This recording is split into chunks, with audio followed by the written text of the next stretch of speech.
I am confident that I never sent nor received any information that was classified at the time it was sent and received. And what I think you're seeing here is a very typical kind of discussion, to some extent disagreement among various parts of the government over what should or should not be publicly released.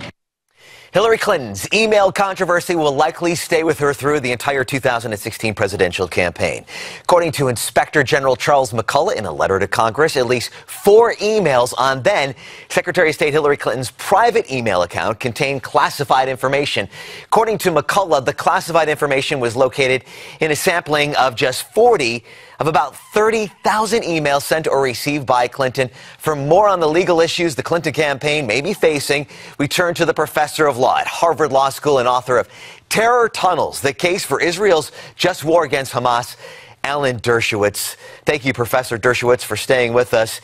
Wanted to talk to you about what we heard from Hillary Clinton right there. She still is maintaining her innocence in this whole situation.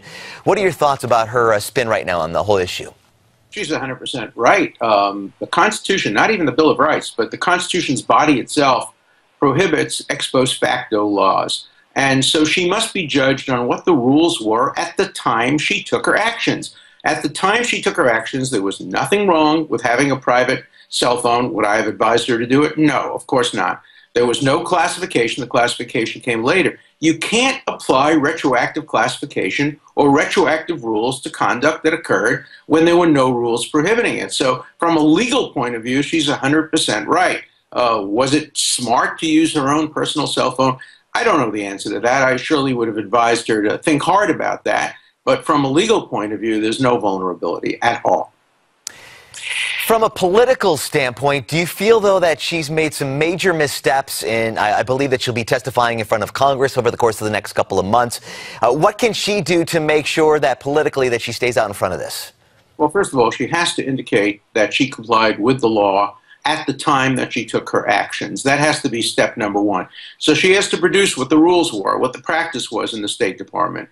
She has to ask questions: if this material is being classified now, why wasn't it classified then? It wasn't her job to classify the material. It wasn't the State Department's job to classify the material. That's done by other institutions of government, primarily the intelligence agencies. Did they fall down on their job?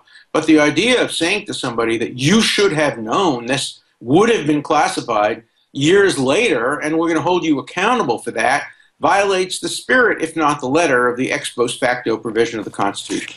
We mentioned the new book, Terror Tunnels. Let's switch gears a little bit and talk about the Iran deal. A lot of testimony on Capitol Hill from the Secretary of State. We've heard from some of the Republican challengers on this. Just what's your take a couple of days in as we're learning more and more about the deal? Well, first of all, I have a new book coming out. It'll be out either on Friday or Monday this week. Another ebook. The same people who did Terror Tunnels are doing a book called The Case Against the Iran Deal. How can we now stop Iran from getting nuclear weapons? And in that book, I go through all my criticism of the Obama administration. I prove that they could have gotten a much better deal.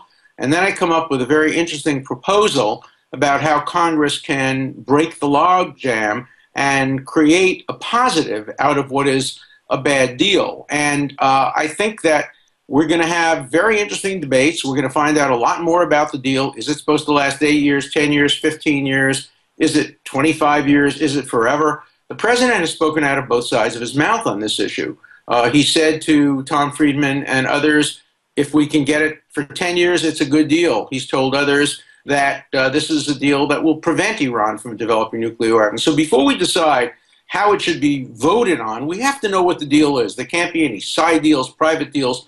Under our way of democracy, the people have to know, certainly Congress has to know, what the exact nature of the deal is, what the downsides are, what the upsides are. It seems to me the downsides considerably outweigh the upsides, but let's wait and see, and then Congress can decide whether to vote and whether there are other laws it can now enact that will make it less likely that Iran will develop nuclear weapons, even if this deal goes through. And in the final 30 seconds, if you were to provide guidance to one of the senators voting on this particular issue, what would you tell them to do?